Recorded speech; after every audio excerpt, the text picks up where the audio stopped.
Today is the unboxing embargo for 5090s, and so we're going to look at the full unboxing experience as well as talk about RTX 5090 builds.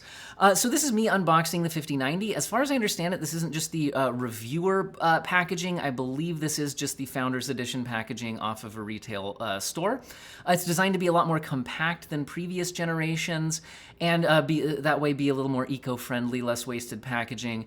That does mean that your dongle connector is in a slightly separate little connector than the separate GPU packaging. And I love that this cable is way more flexible. Previous generations was a lot harder to bend. This being so much more flexible means that it's going to be a lot easier to get the bend in your case to not only look nice, but not put additional strain on the connector, which could have contributed to some of those melting issues we saw with previous generations, because as that connector pulls out a little bit further than it should, you get increased resistance and heat. So anyway, so along with improvements to the connector itself, I think that additional flexibility is great. Now, this packaging looks pretty cool. It looks kind of like the 5090 itself. You slide out these little top and bottom slots, and you get the 5090 inside. I could see this packaging being a neat little display on a, on your shelf by your PC or something like that in the background. I don't know. Anyway, I overall, think it's a cool packaging design, and then we get the 5090 itself. What's most notable about this is it really is a 2-slot card. It has the same overall, profile design, and I was saying here that it was 600 watts. There's some edits going on in this video. I originally had a different voiceover and a different plan for this video, but I found out you're not actually allowed to plug the 5090 into a system. That was violating the embargo. So anyway, more on that in a bit. But what I was saying here is it's a 600 watt card, but it's 2 slots. And that was when we saw leaks for that, people thought the leaks have to be going out, jumping the shark. These guys are just making crap up. But it is actually an almost 600 watt card with a 2-slot design. Here we're seeing my current 4090 build. It's like my test bench with my 4090 in it. And while I can't actually plug this in, I don't see any reason why I can't hold it next to the 4090. And now that's a 4090 is my Gigabyte Gaming OC edition, which isn't a Founders Edition design. It is bigger than the Founders Edition design, but still you can see the massive difference in size between these. Is pretty crazy. Here I pop out the 4090 and get a little bit better of a size comparison. Again, it's the actual Founders Edition 4090 is a bit smaller than this Gigabyte Gaming OC version that I bought, but it is, you can still tell that there's a massive difference here, right? So that's really interesting that they can cool this, and that's what that flow-through design and the smaller PCB, other channels have talked a lot more about this cooler design. But I think overall it is really interesting that they were able to do that. And here is where I suddenly had to edit today's video because I found out plugging in the PC to the PC violates the embargo even if I don't turn on the PC. So good thing I checked before posting this video, but that means we are now recording all over again because originally I talked about 5090 builds while actually having the 5090 inside of a build. So instead, we're gonna now have to basically give you the same information with other stuff in the background. If you're thinking about a 5090 build, or especially if you're thinking about upgrading your current PC to support a 5090, because it's a little different than planning an entire new build, or should you upgrade your PC or plan a whole new build? Let's talk about those things. The most important things are, first of all, does it literally fit? Now, we've seen the Founders Edition is a 2-slot card. It's still rather long, so some cases won't fit it, but one thing that is good to know is that the Founders Edition does meet NVIDIA's guidelines for their small form factor ready enthusiast cards and compatible cases. So if you look at their documentation for that, you can find compatible small form factor cases that should fit the Founders Edition. The important thing to note is that's the Founders Edition. A lot of the AIB partner cards are going to be much bigger coolers, and not everybody's going to be able to get their hands on a Founders Edition. The word on the street behind the scenes also is that general availability or stock right now seems to be a bit low. So we'll have to see what availability on these actually looks like in the market. But anyway, so make sure it actually physically fits in your case. The other thing you want to make sure is that your CPU can keep up and that you're using the right power supply. And that's going to depend on your CPU. Because this is, like I said, an almost 600 watt card. That's pretty crazy. Now, I think that if you go with the right CPU, you can get by with a 1,000 watt power supply, but I probably wouldn't go any lower than that. You can see that my, right before I got censored, that my benchmarking system is currently set up with a 1,000 watt power supply in the background. Now, my test setup is based on AMD's, X3D CPUs, which are not incredibly power hungry, especially compared with Intel counterparts. So if you have something like an Intel, 14900K, especially if you overclock it and you're pushing into like the 300 and something watt territory and maybe even above that, we'll just do some quick math. If the 4090 draws 600 watts and your CPU is drawing 300 watts plus, you're already at 900 plus watts. You gotta have enough for the rest of your PC, your fans, all of that, and you generally don't wanna be running a power supply full tilt at its absolute maximum rating all the time. If it's good quality parts, it could probably do it without dying, but that doesn't mean it's gonna be like maybe as quiet as it could possibly be or as energy efficient as it could possibly be. Usually your energy efficiency rating is somewhere more in the middle of the power supply's curve. That being said, if you do have like a 14900K type system, yeah, I would definitely have more than 1,000 watts. I'd get another couple hundred watts on there, at least for a bit of headroom.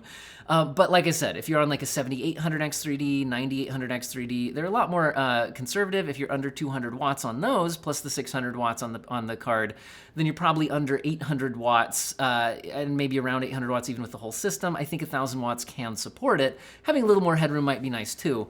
The other one thing I will say about the power supplies is, while I intentionally have used the big dongle thing, I don't know if we have the spot in my video here where I show my 4090 build put together with all of the things. If you don't want this big dongle stuff, right, you can get power supplies that natively support the newer power connector, so you can just run one nice cable from your power supply to your GPU. And also sometimes even on cable on other power supplies that don't natively have that, you can, I think, sometimes get ones where you plug in a bunch of cables into the power supply and then it terminates in one. So there's ways you can make that build look a little bit nicer, either by getting a power supply that supports that pin or getting like an adapter for that. Again, I do like the new adapter that we have for the 5090 a lot better than the older ones because I think it's gonna be a lot easier to bend it out of the way. I had some footage of that, but my 5090 was plugged in, and apparently that is censored today. So anyway, so that's some thoughts on that. But to be clear, because I've had some people, I've seen some comments a little bit confused about this, it's okay to use power supplies that don't have the newer power cords. Like, you can use the normal 8-pin power connectors. You do need 4 of them, and you do need a lot of power, but you can use the older power supplies with the adapter. It's just fine. Anyway, so that's the power supply. Again, you need it to fit in your case. The other thing I think you really need to focus on is the CPU choice. I did a video yesterday talking about the fact that on high-end GPUs, it is absolutely the case that you can be CPU limited even at native 4K resolution, even at maximum graphic settings. Depends on the game and what scene of the game you're in. I showed things like this, where a RTX 4090, and let's be 100% clear right now, I am not violating review embargo. This is not secretly RTX 5090 benchmark data. This is my RTX 4090 on these CPUs, so we're clear. I can't give you benchmarks for the 5090 until the review embargo lifts. Anyway, but even the 4090, which is slower than a 5090, can be bottlenecked at 4K because it's just able to achieve high frame rates in a lot of games.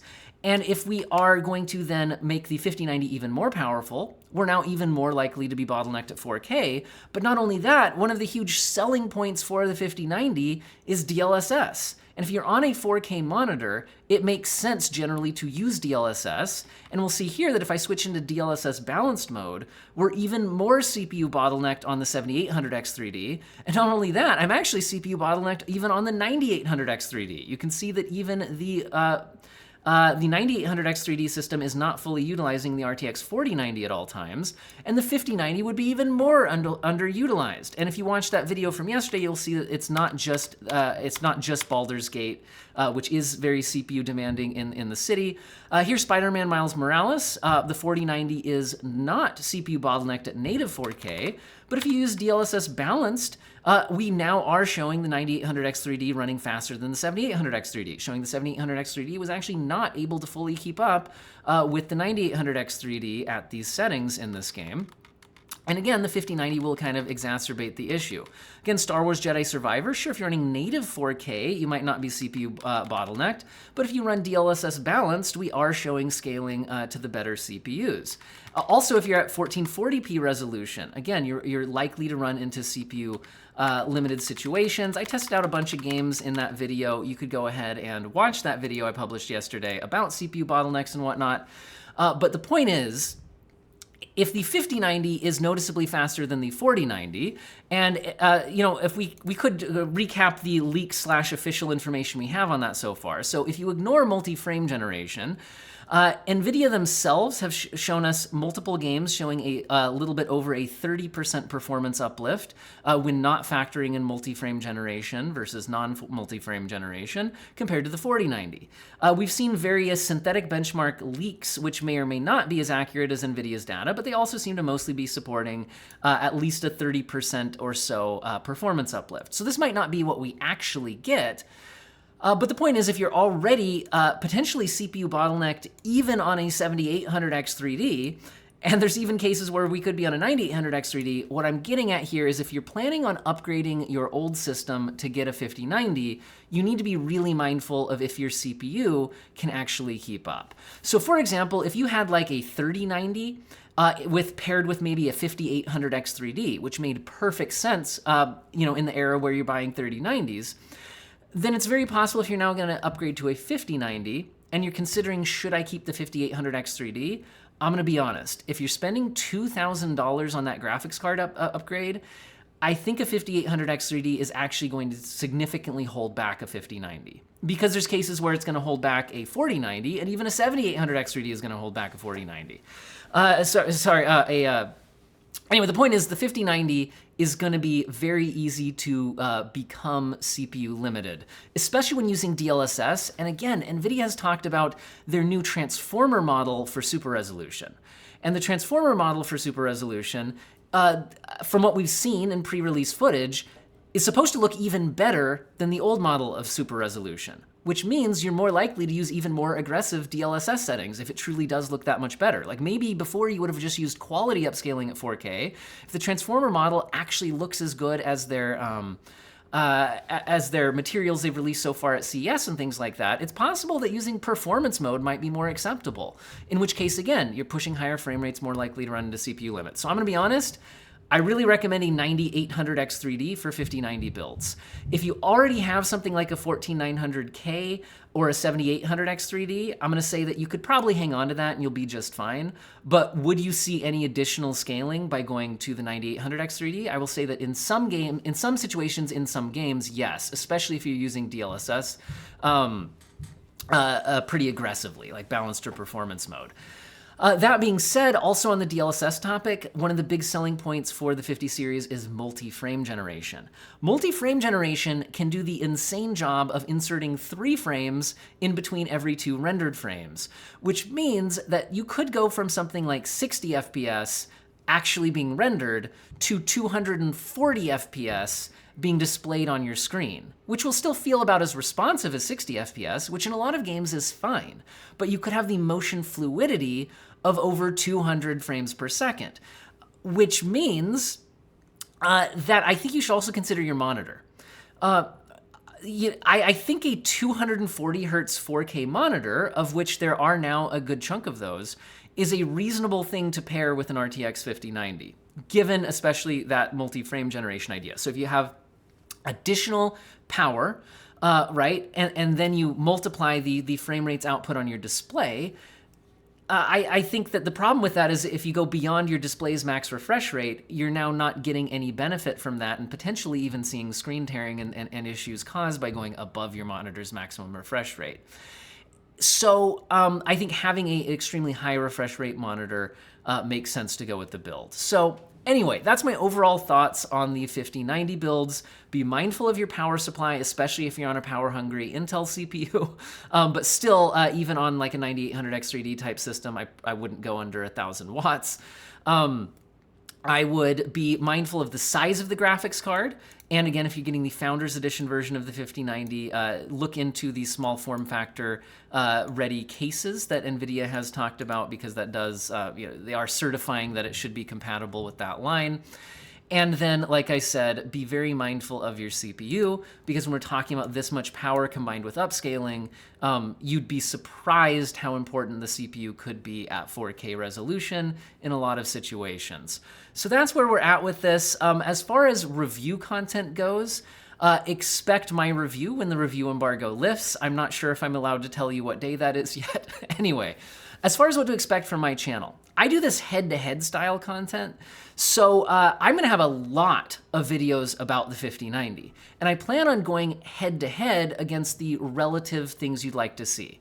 My initial day one review is planned to be 4090 versus 5090, and yes, we'll get into path tracing, ray tracing. I'll even touch on the different upscaling models like the Transformer model and CNN model to see if there's performance differences between generations. We'll look at multi-frame generation at least a bit in that video, although perhaps some separate videos dedicated just to multi-frame generation. So we'll look at that generational uplift versus the 4090, but then we will also do some separate head-to-heads like 3090 versus 5090. Maybe you had a 3090, you decide to skip a generation, now should I upgrade to the 5090? So expect to see a dedicated head-to-head video, 3090 versus 5090, to get an idea of what that upgrade would look like. I'm also planning on doing a head-to-head of the 7900 XTX against the 5090. Now, initially you might be like, wait, why would you pair those up in a head-to-head? Well, honestly, the thought process is similar to what I'm saying with the 3090, which is, okay, I'm on a 3090, should I upgrade to the 5090? Is it worth it? It's possible that you bought a 7900 XTX in the last generation of graphics cards and are now wondering, especially if you're usually in the AMD camp, but AMD has implied that they're not planning on releasing some kind of Halo product to compete with the 5090. Well, if you want the newest, best thing, what would that upgrade look like, right? What is upgrading from a 7900 XTX to a 5090 look like? What do you actually gain? How much better is it? That kind of a situation. And then I think I'll also probably do it up against like a 4080 Super type system. Again, kind of with that, is it worth the upgrade in mind kind of potential. Overall, my thoughts are, if we are indeed getting a 30-something-ish% uplift, which seems to be what NVIDIA has implied when we're not factoring in multi-frame generation, what some of the leaks seem to be confirming, this is coming with a 25% price increase compared to the MSRP of the 4090. So overall in that, if you're getting like 30% more performance for 25% more money, value-wise, this is not necessarily a very exciting product. But then again, if people buying at this like Halo tier of product are not necessarily as interested in value, might just be interested in having the best. So price gouging at the very, very top end doesn't offend me as much as like price gouging on like a, an 8GB 4060. If the 5060 is also 8GB and costs like $350, I'm gonna have a bit more of an issue with something like that than price gouging at the absolute top end. It would be nice if we had more direct competition with it to maybe keep things in check though. I don't know. That's what I've got for you guys today. Hopefully you found the video useful and or interesting, and I hope all of you have an excellent day.